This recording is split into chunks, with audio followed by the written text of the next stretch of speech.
Nice to see you. Nice to see everybody. Hopefully getting on as best they're able to. So good morning, good afternoon and good evening wherever you may be. For me, it's been a productive day. I hope yours are not being too bad. I've got quite a lot done this morning. However, if you hear any strange noises in the background, a neighbour has decided to break out a chainsaw, so I don't know whether we'll pick that up or not, but we're not in the middle of a horror film or anything like that. Hi, Brother Francis, I hope you're well. It is just somebody deciding to decimate a tree or a bush or some such thing um, in their garden. So there we are. We can't control everything around us now, can we? So what I wanted to do today, I've always had a working title for my workshops, and I have for many years had the same one. It's called Taking the Mystery Out of Mediumship, because for me, there is sometimes a bit of mystery that people don't want to share, or they get strange ideas about, and nobody seems to be able to explain things to them. Um, and it's not a big mystery. It's only a mystery if you don't understand anything about it.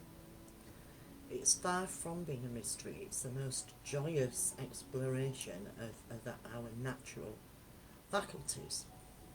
So today's is about meditation and creative visualization and how they can help us. Because the basics of the work that we do is around creating balance and harmony within our own being, which then enables us to expand that awareness out into the outer energies, as it were. It enables our spirit guides to come closer to us, because, it's a myth if you think they do it all. They have the major part to play, obviously, from the spirit world, but they do it with our cooperation. And it's our job, really, to take their cooperation and work on ourselves so that we can aid them better. And when I say work on ourselves, I mean just that. We can't sit there and say, do it, Shazam, open sesame, or any other thing. There is a method in the madness, as it were. And a lot of people, when you say that a lot of what you do will be meditation, etc., they are visions of sitting cross-legged for long periods of times, going home or some other such thing. And if that's the way you want to do it, then that is entirely up to you. If you want to do silent work, as I call it, and if it fits for you, then that's great, absolutely. But it doesn't suit everybody. Some people need to get out of their own headspace, and they need to have something else to focus on, something that expands their thought and expands their awareness.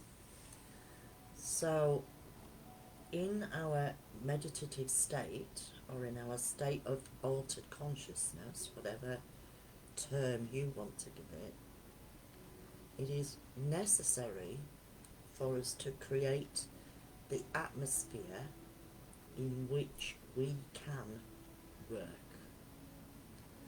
Now, when we talk about meditation, my belief is this, that we do not, in the Western world, unless we have studied and studied and studied the basics of the meditative process, we don't understand it. It's the same way that those in the Eastern philosophies do. We do it in a different way, and for me, it's often more of a stillness in which we inspire our creative process. It's a place in which we create things for our brain to focus on, because an unfocused brain really doesn't get us anywhere, does it? An unfocused brain leaves us sitting in that space of nothingness, or it leaves us in that place of, did I switch the cooker off? Have I locked the back door? Have I left the keys in my car? Did I remember to get milk? All of which you can't do anything about if you're in your circle. Because if you're in your circle, you're in that space, aren't you? So you can't do anything about what's going on at home in that space. But what you're doing by that thought process is negating the reason you're actually there. And you're there in your home circles, in your groups, in your workshops. You are there to build and empower not only yourself, but the other members of your group. You're not there to be roaming off into whatever. You are there for a purpose, and that purpose is to develop yourself as well as your abilities, along with creating these beautiful connections with the spirit world and with the psychic world. Because just being psychic isn't enough. We need to be able to strengthen those connections. We need to be able to strengthen those abilities. You know, just being a little bit psychic and having some feelings doesn't really go past that, does it? But if you want to be psychic and you want to use that, or you want to develop your mediumship, because remember, all mediums are psychic, but you can be a psychic without becoming a medium. So the key, the very foundation upon which we work, is our meditation and visualization techniques. Now, what do you think of as a meditation? Is it wandering somewhere for a nice walk with some nice music in the background? Or is it sitting in that stillness, just being aware of the energies that are around you and empowering and balancing those energies so that they become balanced, that they become empowered and strengthened and not floating all over like a pig in a puddle? Because if you think about it like this, if you've got a pig and it sees a big pile of mud, it's going to get in. Same with a hippo. If you see a dog and there's a hole, it's going to dig. That's what they do. They like to do. Well, not my dog, because he doesn't like getting his paws dirty, but I do know a dog that does. But what do you do after that? Once you've rolled in the mud and you've made a mess, once you've dug the hole and you've done that, what do you do next? Get up, get washed and walk away. Well, that's alright, and you could do that for the rest of your life if you want. However, what if it was organised and controlled? What if when you sit in that silence, when you sit in that atmosphere of love and energy that always should be building with our spirit communicators and our guides, what if you sit in that beautiful energy and you expand on it? You know, meditation to me is a thought process. It is a way of clearing your mind of the rubbish, of the dross that you don't need in this moment. It's taking time out from the day-to-day stuff that you have to do that allows your mind to settle into that place where it's once more in communication with your intellect, with your soul, with your body. You know, one of the first things I do before I work or before I go into a group is I check to see how I feel. And I do that by closing my eyes bringing in the light of spirit and breathing that light into me. And what it does is it highlights for me the areas that don't quite feel as they should. It highlights for me what my thoughts are like, what my mood's like in this present moment. And some might say, well, what purpose does that serve? Well, what it does is it lets me know how I'm feeling, how I'm reacting to things, does anything ache, etc., etc. So that if I pick up on a feeling that is completely different to that, then I know it's not mine. I know it's not my space, it's not my energy. I know it's some form of communication.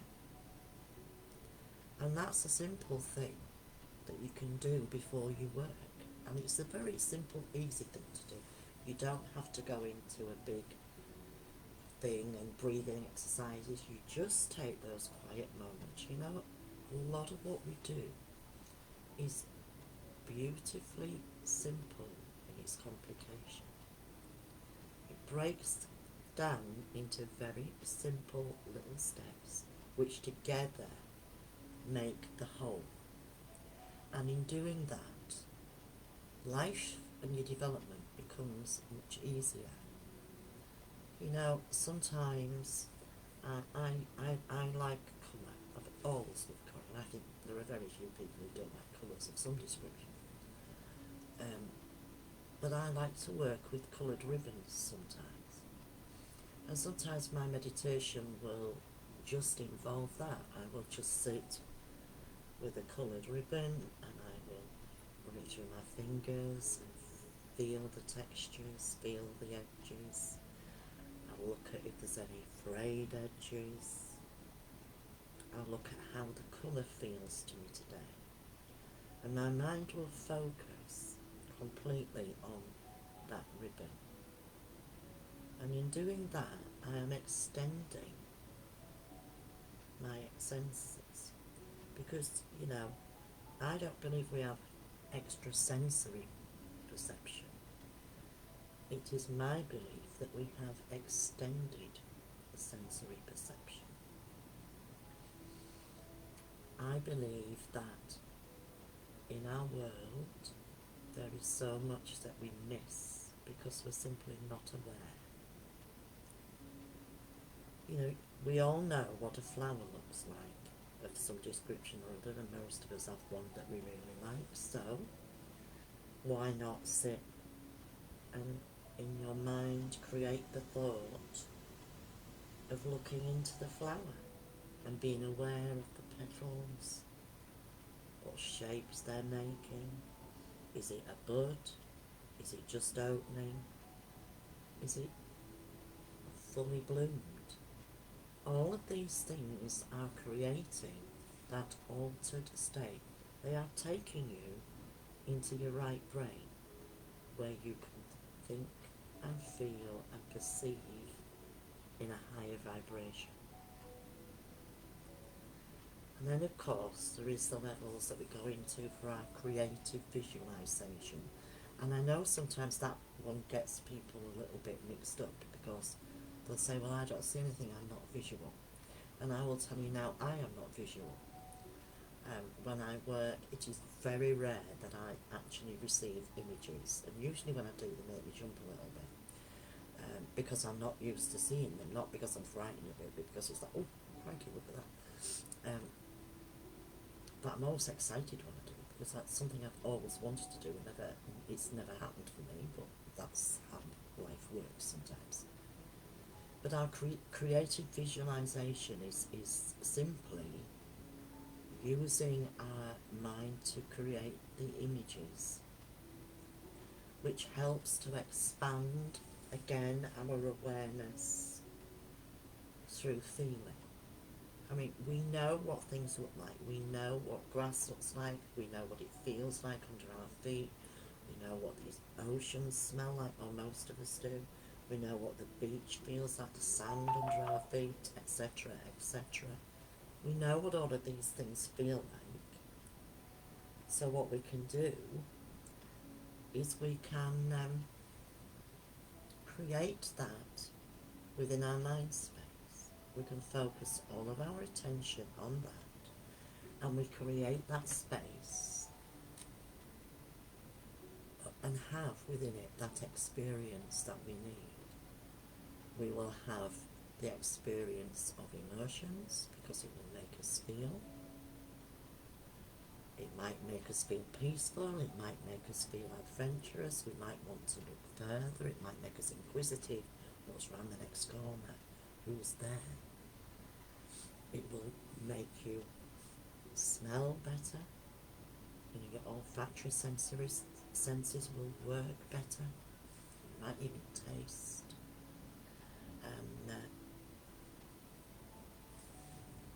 Am I quiet, darling? I shouldn't be. I've got a lovely big microphone going. I'll move it a little bit closer to me. Is that better? I hope so. But you know, all of these senses are what we need to use when we are actually working. With your psychic senses, they need to be fine-honed so that you can pick up what you need to pick up for your sitters or for people around you that you're working with. If you're mediumistic and you are developing those faculties, then you need to be able to be aware of everything that's possible, everything that's around you. You need to be aware of sights and sounds and thoughts and feelings, because you know, spirit people are going to bring into you their memories. You know, one of the best ways of communication is obviously for people to say something about themselves, give you a memory that you would know about them. Now, don't get me wrong, some of that can be picked up psychically. If you get a really good psychic, they can take that from your auric field, they can read it from there and feed you back that memory. But if we are then bringing in memories that you actually don't know about but other members of family do, then we aren't reading it from your aura. That is coming from spirit. And you know, we need to know the difference. And in doing these meditations, creative visualization techniques, that's how we learn to understand the difference in the energies, the difference in the responses that we are having to our experience. It is so important to be able to know which is which. And one of the best ways to do that is to do it through the development in circle using meditation and creative visualization. They won't. Hi Julie, lovely, nice to see you. You know, we need to be the best that we can be. We need to be as strong as we are able to be in the work that we do. And it is really important that we put in the work. You know, you see these wonderful, remarkable workers for spirit, and there are always going to be those remarkable mediums that stand out in every generation. But you know, even though they may say that they are natural mediums, and I believe that if you are a medium, it is a natural faculty. But that doesn't mean to say, by using the word natural, that we have not to do anything about it, because we have. We've had to work. We've had to understand how we work. We have had to understand how spirit work. And we have also had to understand how we put it all together.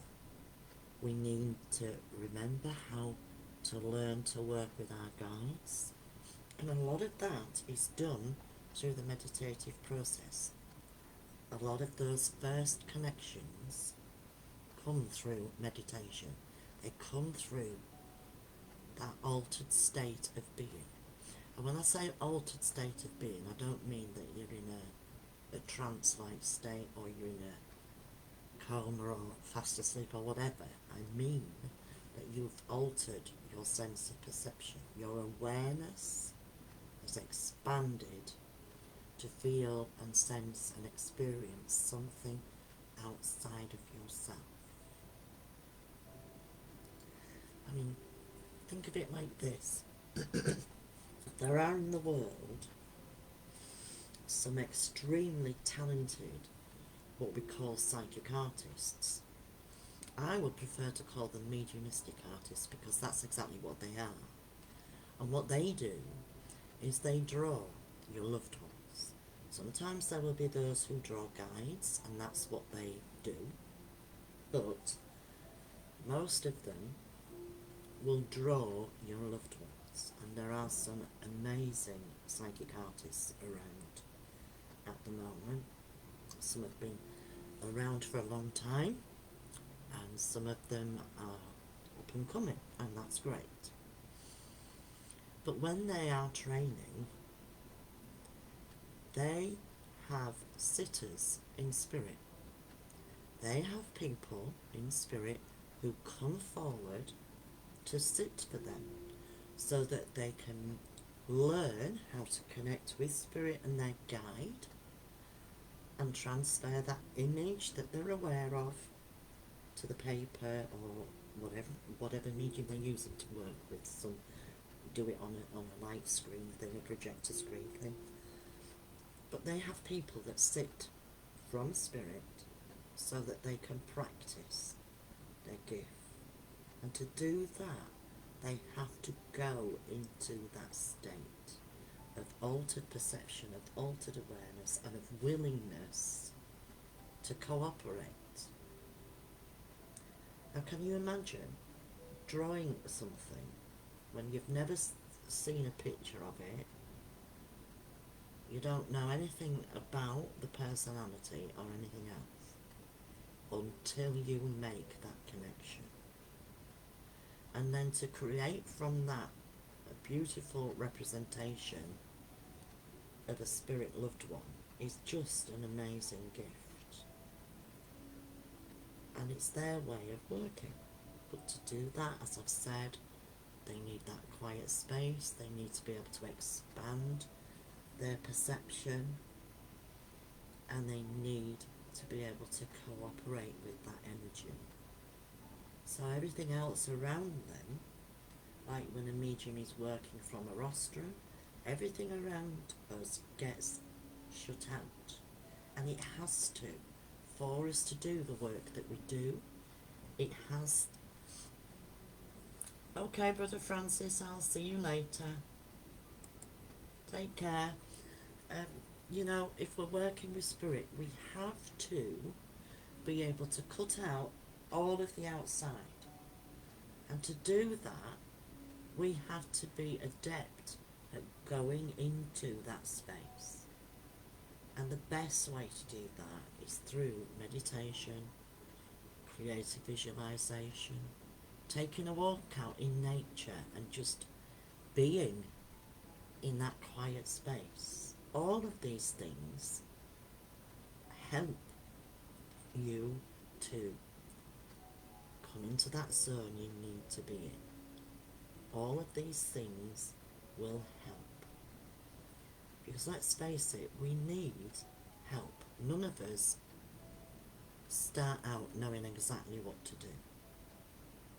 Our development continues throughout not only our working life, but it continues throughout the whole of our lives, because although we may say that's it, I'm finished for today, we don't exactly take the medium coat off and leave it, pick it back up next day like the office suit. That's not how it works for us. So we need to be able to control and to balance this energy. You know, nobody needs a loose cannon banging about all over saying, oh, did you feel that from her over there? Well, no, and I didn't want to, thank you very much. I'm okay, minding my own business, doing my shopping, thank you. You don't need that sort of thing pulling at your energy. And not only that, it's an invasion of privacy. You shouldn't be doing that. You shouldn't be sensing and feeling other people. You should be able to control that energy. And through these processes of meditation and creative visualization, that's how it works. Now, if people are interested, I would happily... oh, thank you, Annette Grace. Lovely to see you, and I will, by all means, see you soon. You know, if people are interested, I would happily use one of my lives on a Monday to do a meditation stroke creative visualization for those that want to come along, and we'll do a live one. I'll remember to speak louder into my new microphone, Tracy. It's a new one, I'm learning how to talk with it still. It's better than the headphones and that other thing stuck falling off my head, which it was doing, but there you go. But if you're interested, if you would like to do that, please drop a line on this, a message, you know, on here, and we'll schedule that for a couple of weeks' time if people are interested in doing that. You know, because it would be nice for you to experience the difference if you haven't already. I know some of the people here that have been on to while I'm here have certainly experienced it with me in the past. So, but we all work slightly differently, and I think it's a good thing to actually find the one that fits for you, because nobody's telling you that you should work outside what is comfortable and right for you. And by comfortable, I don't mean a little bit not scary. Thank you, Caroline. I will certainly bear that in mind. Nobody's saying that you need to do things that make you uncomfortable, but coming out of your comfort zone is an entirely different thing altogether. And we do get stuck in a rut. There are times, you know, I do it, we've all done it, you get stuck in a rut and you do the same thing over and over and over, and yes, it still works, it still helps balance, but sometimes we need an injection of energy, we need something just to make us bounce up again, and things like that. And I think it's very good to see how other people work and see what can happen. You know, sometimes just a little bit of a different way of thinking and experiencing can go a long way to taking you on the next step along, because it is all a process of steps, isn't it? This work that we do is a process of steps along the way, and those steps for the most part will be enjoyous, and they will be thrilling and exciting. At times you'll think, I've got not a clue where I'm going with this, and that's fine, because that means you're at that point when you're ready to open up a little bit more and take the next steps. But none of it really works unless we can create that control, that acceptance, and that cooperation. And you know, you've probably all heard me before talking about cooperation and all the rest of it, but it works, and it's the only thing that does work really. We need to cooperate, we need to share together, we need to grow together, and we need to, most importantly, blend with spirit, with our guides, with our abilities, accept them, understand them, and never mind worrying about where do I go next. I want to do this. Why aren't I doing this? Because you know, you can want lots of things, but if your capabilities aren't going to take you in that direction, no amount of kicking and screaming and stamping of feet or going from one class to another is going to make it happen. If your abilities take you in a certain way, then those pathways will open up for you. But, you know, somebody who is a sprint runner probably won't make a great high jumper. Is how it works. You know, spirit know far greater than we what our abilities are and how best we can work with them and be of service. And that's what it's about. It's about being of service. Because this isn't all about how much money can I make at the end of it, how much notoriety, am I going to be famous? It's not about that. It really isn't. It's about being of service, not only to spirit, but to humanity in the only way we know how. You know, some people are destined to go out into the world and do what we appear to see as great things. I think those great things are in small places very often. I think that great things are those tiny little moments where a soft and gentle word makes a difference to somebody. Those are the great things of life, not the things filled with ego, etc., etc. But it is in that balanced place where we grow, where we learn, and where we heal that your development really comes into its own. So I will thank you for listening to me. I'm sorry I didn't speak loud enough into a new microphone, but when I tested it on my own, it really bellowed back at me and made me jump. So I didn't want to make you all get your eardrums cleaned out by me this morning, but there you go, or this afternoon. So enjoy whatever is left of your day. Enjoy the peace and tranquility wherever you may find it. And I will certainly look into doing a live meditation on here on one of my Mondays. That will be fantastic, I think. So please take care and have a fabulous week where possible, and where you can't, just remember to breathe. And I will say thank you, and I will see you next week. Take care all.